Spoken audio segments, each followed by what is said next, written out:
सारे शहर में पूरी तरह से वायरस फैल चुका है। अब परमैन तुम क्या करोगे और कैसे बचाओगे तुम अपनी दुनिया को?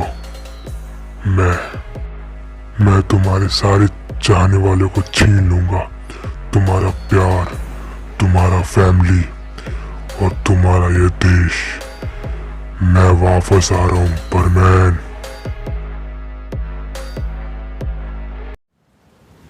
बेटा मित्सो, मित्सो, उठ गए तुम? अगर उठ गए तो अपने खिड़की को बंद कर लो, लगता है बारिश आएगी बहुत तेज। हाँ मम्मी, बंद कर रहा हूँ। तो गाइस हम देखते हैं कि हमारा मित्सो जो होता है वो खिड़की को बंद कर देता है और तभी उसकी मम्मी बुलाती है नीचे। तो हम देखते हैं कि हमारा मित्सो जो होता है वो नीचे चला जाता है और उसकी मम्मी उसके लिए बहुत ही और उसकी फेवरेट डिश बना कर रखती है। तो मित्सो जो होता है वो बहुत ज़्यादा खुश हो जाता है और वो बोलता है मैं टीवी देखते हुए खाऊंगा खाना अपना, और वो अपने टीवी वाले रूम में चला जाता है। पर हम देखते हैं कि उसका टीवी चल नहीं रहा होता है। तो उसकी मम्मी बोलती है कि ये लगता है टीवी फिर से ख़राब हो चुका है, हमें लगता है ये टीवी दिखाना चाहिए। पर हम तभी देखते हैं कि हमारे मित्सो तभी बोलते हैं मम्मी को कि नहीं मम्मी, लगता है कुछ प्रॉब्लम है, मेरे फ़ोन में भी इंटरनेट नहीं आ रहा है और ना ही फ़ोन चल रहा है। मित्सो सोचता है कि अगर मैं परमन वाले बैच से बात करके देखूं तो हो सकता है कम्युनिकेशन हो सकता है। तो वो अपने कमरे में जाके वो अपने परमन वाले बैच से बात करने की कोशिश करता है, पर वो परमन बैच भी काम नहीं कर रहा होता है। तो वो उसे नोटिस हो चुका था कि जो कुछ ना कुछ तो हुआ है और बाहर बहुत ही हल्ला मच रखा हुआ था। तो हमारा परमन मित्सो वो अपना परमनेंट सूट पहनता है, पर उसका परमनेंट सूट काम नहीं कर रहा होता है। तो उसे अब पूरी तरह से डाउट पता चल गया था कि आखिर कुछ ना कुछ तो हो रखा है, कि परमनेंट सूट भी नहीं चल रहा है, ना ही कोई फ़ोन लग रहा है, ना ही कोई सिग्नल आ रहा है। तो हमारा परमनेंट जो होता है वो अपना सूट पहन के नॉर्मल उड़ने लग जाता है और वो सोचता है कि अगर पायाना बूबी या पाको कोई भी अगर मिल जाए तो उससे बात कर सके। तो वो जहाँ पर सभी मिलते हैं वहाँ पर जाके वो पहुँच जाता है, पर वहाँ पर देखते हैं कि कोई नहीं आ रखा होता है। पर हम थोड़ी देर में देखते हैं कि वहाँ पर पाको आ रही होती है। तो थोड़ी देर में पाको वहाँ पे आ जाती है और वो मित्सो को देख के बोलती है, अरे परमैन, तुम भी आ रखे हो यहाँ पे? मैं तुम्हारे पास ही मिलने के लिए आ रही थी। तो हमारा परमैन जो होता है वो बोलते हैं, हाँ पाको, मैं भी तुम्हारे पास ही आ रहा था, पर क्या हो रहा कुछ समझ नहीं आ रहा मेरे को।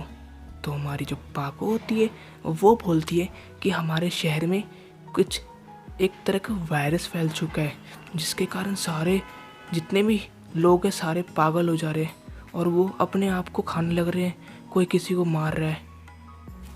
तो तभी हम देखते हैं कि हमारा मित्सो एकदम से पीछे मुड़ता है और वो अपने फुल स्पीड से अपने घर की ओर चलने लग जाता है, क्योंकि उसे डर था कि उसकी मम्मी घर में अकेली है। और वो बहुत ही जल्दी से अपने फुल स्पीड में निकल पड़ता है और हम देखते हैं कि वो अपने घर में पहुंच जाता है और वहाँ पर मम्मी, मम्मी तुम कहाँ पर हो? मुझे कोई नहीं दिख रहा। मित्सो का घर पूरी तरह से खूनम खून हो रखा होता है। हम देखते हैं कि वहाँ पर मित्सो की मम्मी नहीं होती है। मित्सो वहाँ पे बहुत ज़्यादा डर जाता है और वो अपनी मम्मी को ढूंढने के लिए पागल हो जाता है, क्योंकि उसको अपनी मम्मी नहीं दिख रही होती है और पूरा घर सिर्फ 2 मिनट के अंदर क्या वो बाहर गया था और वो पूरा घर पूरी तरह से ख़राब हो चुका होता है। तो वहाँ पे एक छोटा सा रेडियो टाइप कम्युनिकेशन होता है। तो हमारा मित्सो जो होता है वो उस रेडियो कम्युनिकेशन को ऑन करता है। हेलो मित्सो, सॉरी, परमैन, पहचाना मुझे? नहीं पहचाना होगा, चलो कोई बात नहीं, मैं ही बता देता हूँ मैं कौन हूँ। बेसब्री से मैं तुमसे बात करना चाहता था, मैं फिर आ चुका हूँ परमैन। अगर तुम अभी भी नहीं समझे तो तुम्हारी मम्मी तो गई। मैं कीरा। नहीं, ऐसा नहीं हो सकता है। नहीं, नहीं। तो तभी हम देखते हैं कि हमारी जो पाको होती है वो मित्सो के घर में आ चुकी होती है, और वो देखती है कि मित्सो का घर बहुत ही बुरी तरह से ख़राब हो चुका होता है। हर जगह खून हो रखा होता है, और वो मित्सो नीचे बैठा रो रहा होता है। तो हमारी पाको जो होती है वो मित्सो के पास जाती है, और वो मित्सो को बोलती है, क्या हुआ मित्सो, क्या हुआ, बताओ मुझे। तो हमारा परमन जो होता है वो रो रहा होता है, और वो बोलते हैं, वो मेरी मम्मी को ले गया वो। तो हमारी पाको जो होती है वो, कौन मित्सु, कौन ले गया तुम्हारी मम्मी को, कौन, मैं हूँ, मुझे बताओ। वो मित्सु जो होता है वो बहुत ज़्यादा ही रो रहा होता है, वो बोल नहीं पा रहा होता है वो। और तभी हम देखते हैं कि हमारा मित्सु जो होता है उसके मुंह से खून निकलना स्टार्ट हो जाता है। तो हमारी पाको जो होती है वो बोलती है, मित्सु क्या हो रहा है मित्सु। मित्सु के मुंह से खून निकले जा रहा होता है। तो तभी हम देखते हैं कि पाको जो होती है वो मित्सु को परमैन हेलमेट पहना देता है।